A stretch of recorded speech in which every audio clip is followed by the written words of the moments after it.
modifié les méthodes du combat terrestre. Le XXe siècle a vu successivement le combattant marcher, puis être transporté sur les véhicules à roues,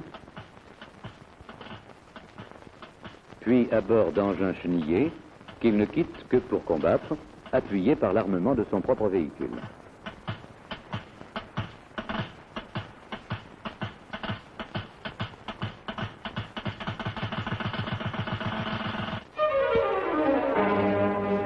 Avec l'hélicoptère, véhicule par-dessus terrain, le combattant terrestre s'affranchit de la pesanteur en accédant à la troisième dimension.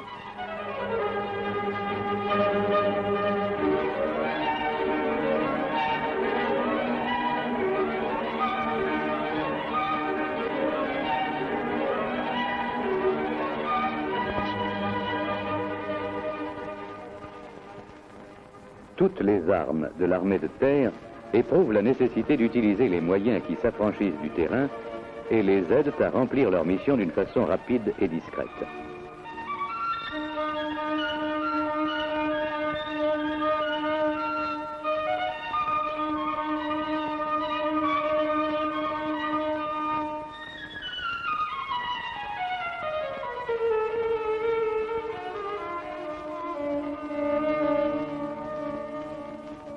Outre les missions d'aide au commandement, les armes utilisent les appareils de la LAT pour les aider dans l'accomplissement de leur mission. Les transmissions pour équiper par des stations hertziennes les points hauts du terrain inaccessibles par la route. L'artillerie pour ses reconnaissances de position de batterie et d'objectifs. Le génie pour déterminer les moyens nécessaires au franchissement d'une coupure. 18 mètres. Bon, accès difficile. Secondo, possibilité de pontage en 32 U 910 251. Tertio, moyens nécessaires. AMX poseur de pont avec gravure. Délai 30 minutes. Stop, à vous, parlez.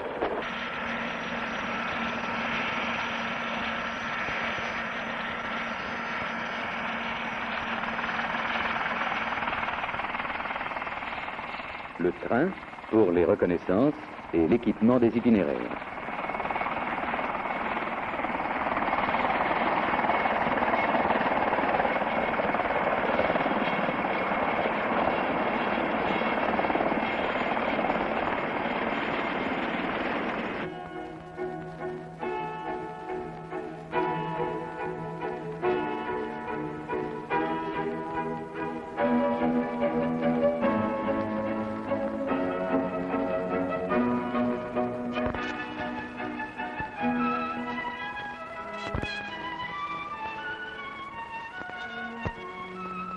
Afin de permettre aux différentes armes de voir, de se déplacer, de combattre par le feu, le commandement a décentralisé à l'échelon des grandes unités des forces de manœuvre les moyens de l'aviation légère de l'armée de terre, la LAT, dont les hélicoptères effectuent des reconnaissances, des héliportages au profit des corps de la division.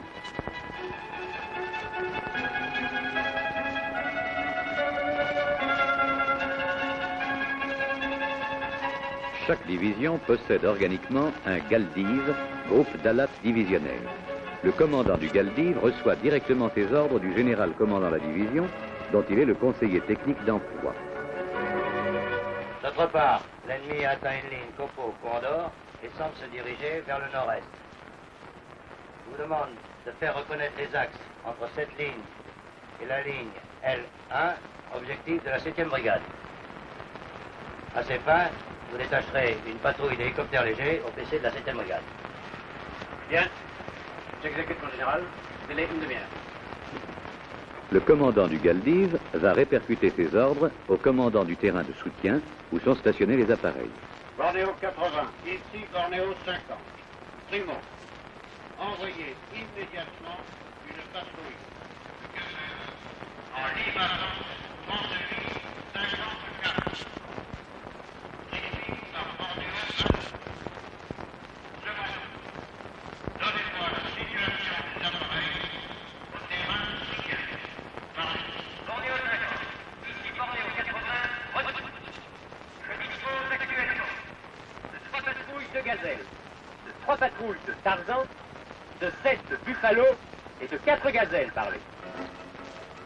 sont présents au terrain de soutien les moyens qui équipent actuellement les Galdives. Les Alouettes 3, dont la mission primordiale est l'appui-feu anti-char, équipés de 4 missiles SS-11 et d'une lunette permettant les tirs jusqu'à 3 km. Les Alouettes 2, en vol tactique, vont chercher le renseignement dans les intervalles ou en flanc garde des unités au sol ou, en aide au commandement, effectuent des liaisons et des reconnaissances. Les hélicoptères de manœuvre, s'affranchissant des routes et des obstacles, héliportent les fantassins ou effectuent du transport logistique. Au niveau de chacune des brigades est mis en place un détachement de liaison à latte, le DL, commandé par un officier du Galdive qui est le conseiller technique de l'utilisateur. Il prépare l'engagement des moyens de la latte et renseigne sur leur mission les équipages des appareils mis au profit des troupes au sol.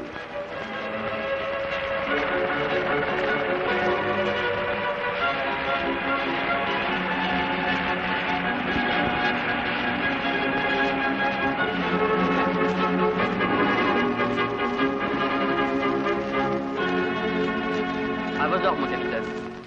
Sans dépasser la ligne déterminée par Bélier, Canapé, Boléro et Cigale, en vue de préciser la direction prise par l'ennemi, vous allez effectuer, en liaison avec la compagnie d'éclairage, une recherche de renseignement sur l'axe Est-Ouest. En cas de rencontre avec l'ennemi, le jalonnez. Vous rendrez compte directement de votre progression à la brigade. Fréquence 42.7, indicatif Charlie Lima. Décollage immédiat.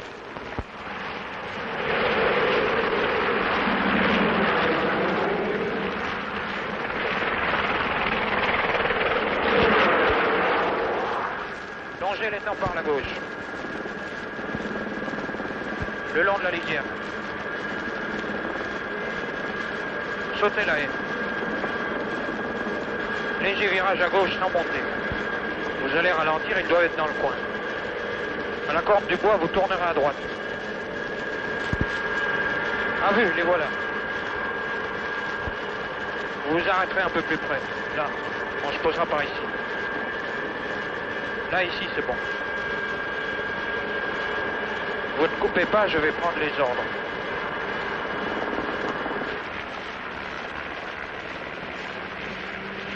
Les éléments de reconnaissance liés aux axes trouvent un auxiliaire précieux dans la patrouille d'hélicoptères légers qui s'affranchit des difficultés du terrain.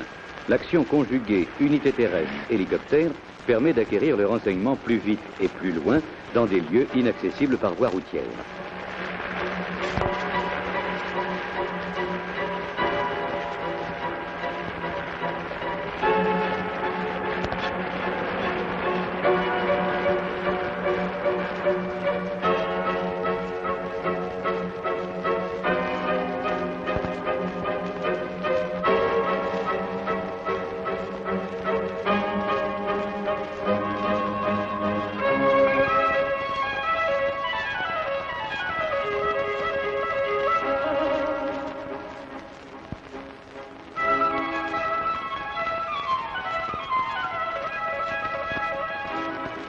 La patrouille de 2 hélicoptères assure une recherche continue du renseignement par une manœuvre alternative de poste d'observation en poste d'observation, l'un observant pendant que l'autre rejoint un nouvel emplacement.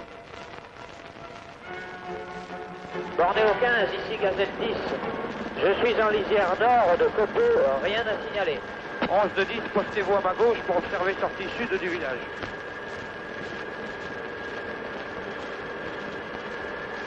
De 10, restez où vous êtes. Je vais reconnaître l'axe dans les bois.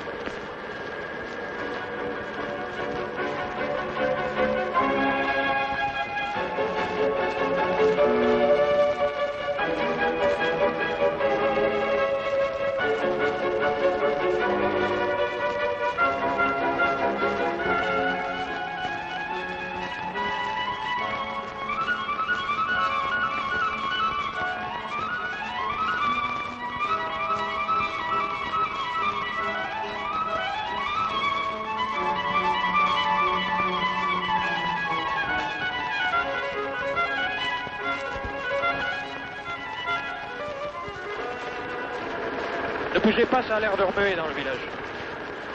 Et voilà, je préviens 11. Gazelle 11, ici Gazelle 10. Attention, ennemi à vos 10 heures se dirigeant vers vous.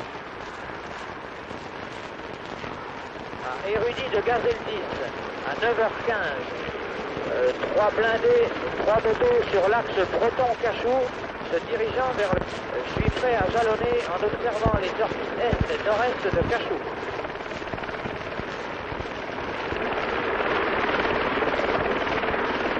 Un peloton blindé rouge repéré par... Le renseignement transmis à la brigade par le DL permet au capitaine commandant la compagnie d'éclairage d'organiser son dispositif pour jalonner l'ennemi. Numéro 4625. Pour vous installer, région Linière, Echo, Lima 3105. Parlez. Ici 33, reçu.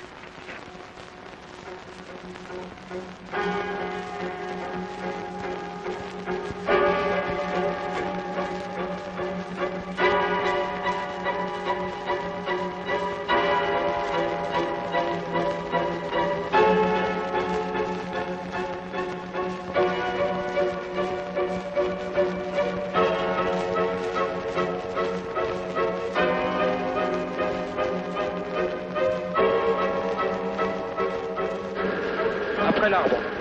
Tout de suite à gauche. Ralentissez. Passe à gauche. Doucement. Cette fois-ci, c'est des gros. Bornéo 15 de Gazelle 10.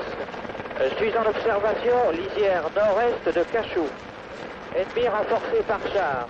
Vous demande relève par HA. Fin de potentiel dans 10 minutes. Gazelle 10 de Bornéo 15. Reçu, je décolle dans 5 minutes. Bornéo 50 de Bornéo 15. Prenez message. Alpha, demande hélicoptère d'attaque. Bravo, 7e brigade. Indicatif Charlie Lima.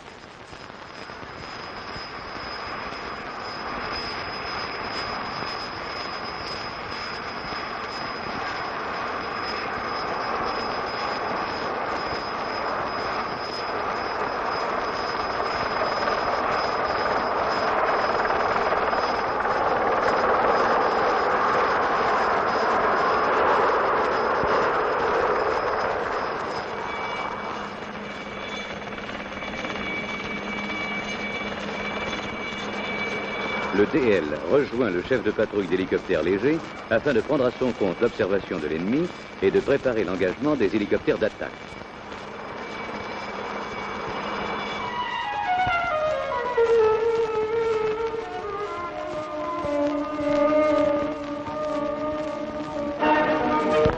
À 3 minutes, ligne d'engagement. Tarzan 20, ici Gazelle 15. Suis à 1 km 500 sud-ouest de Balcon.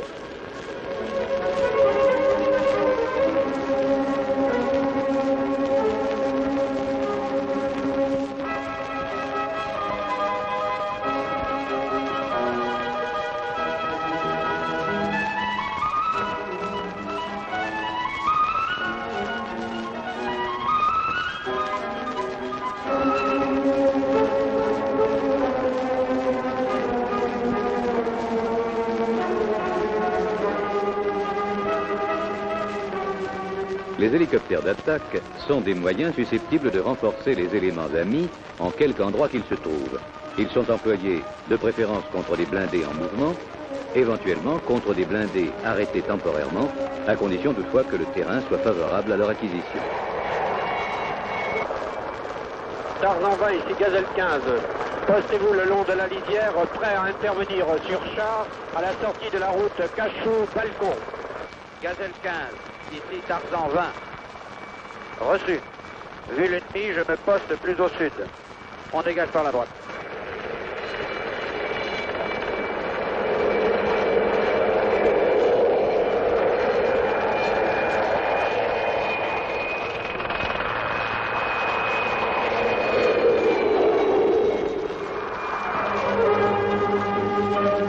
Le DL, observant la progression de l'ennemi, a désigné ses objectifs au chef de patrouille d'hélicoptères d'attaque.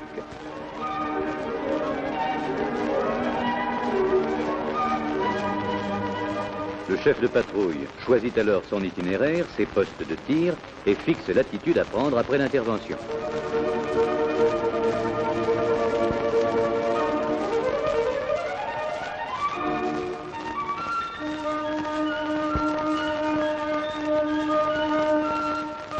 Profitant au maximum de la longe que lui procure son armement, 2 à 3000 mètres, l'équipage d'hélicoptères armés cherche les conditions optimales d'efficacité et de sécurité. On est en position. Ralentissez. Ralentissez encore.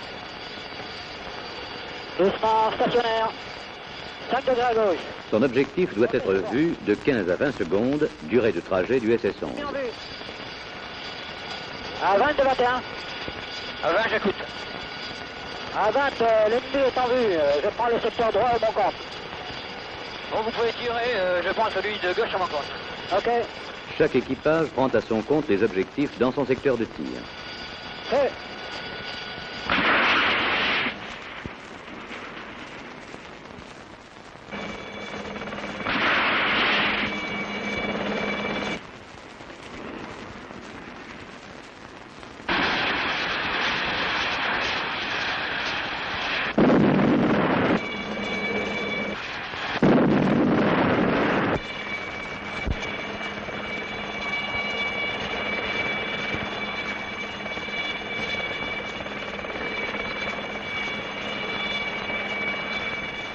Ici Bornéo.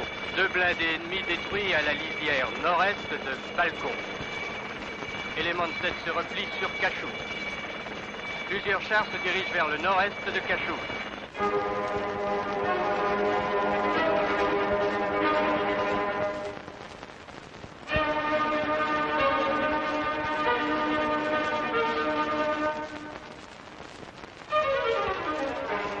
Suite au compte-rendu du DL signalant le renforcement des blindés ennemis, le général commandant la brigade demande à la division des moyens anti-chars supplémentaires qui lui permettront de gagner les délais fixés dans sa mission. Face à une action blindée ennemie menée par des moyens supérieurs à ceux d'une compagnie de chars, le chef interarmes peut décider l'intervention de l'escadrille d'hélicoptères d'attaque, soit par une action menée seule, soit dans le cadre d'un dispositif anti-char combinant plusieurs éléments.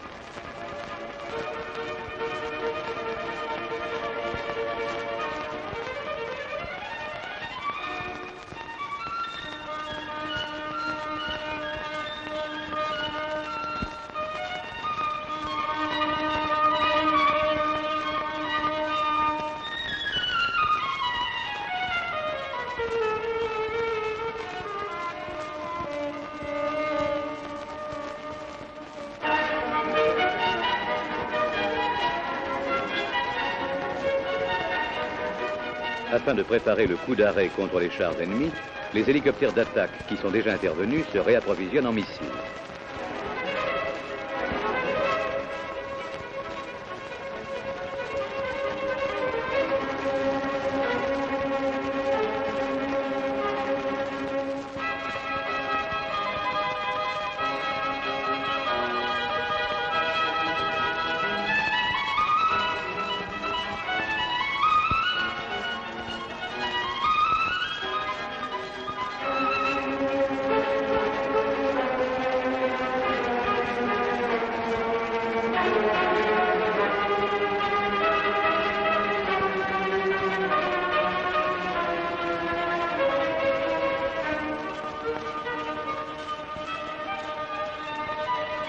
Des groupes d'ANTAC sont héliportés sur le terrain le plus favorable pour mener cette action.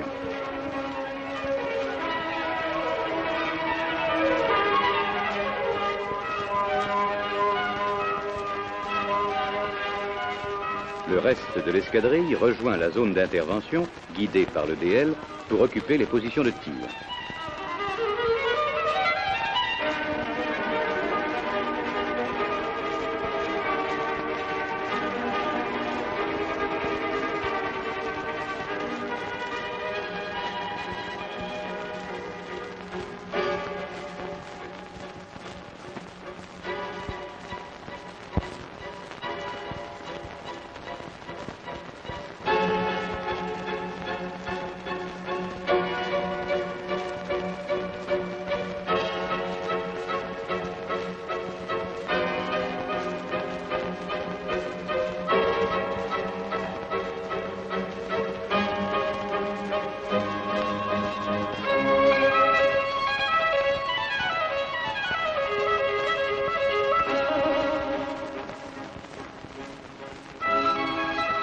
Parallèlement, des fantassins sont héliportés pour occuper un point particulier du terrain non couvert par les armes anti-chars.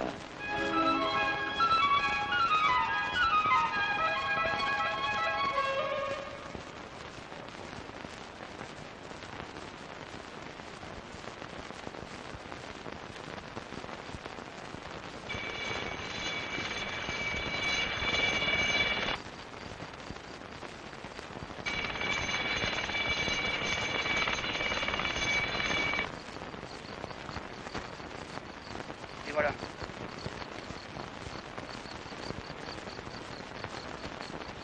Matos de 20. Une quinzaine de chars au débouché à Mémini.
Afin de déclencher l'exploitation d'une frappe nucléaire dans sa zone de responsabilité, le général commandant la division demande au commandant du Galdiv de faire exécuter dans l'heure suivante une reconnaissance radiologique qui déterminera l'étendue et l'intensité radioactive résiduelle des points, axes ou zones intéressant sa manœuvre.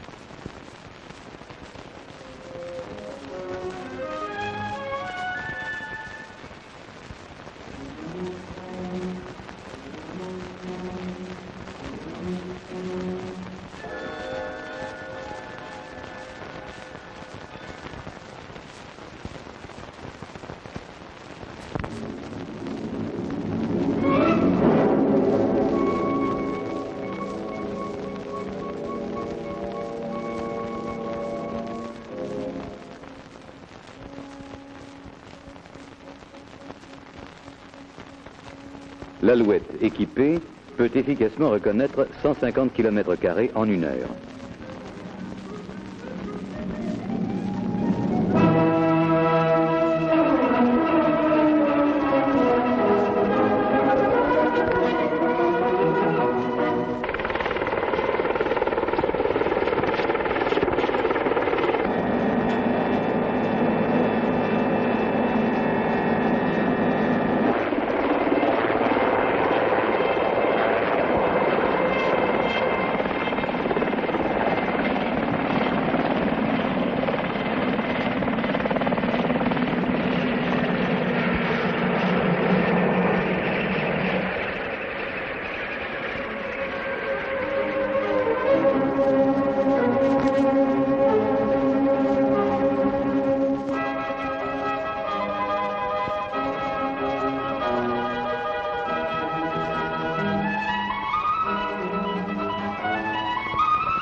L'évacuation sanitaire qu'effectuent les appareils du Galdiv, de jour comme de nuit, complète l'éventail des missions au profit des unités des forces de manœuvre.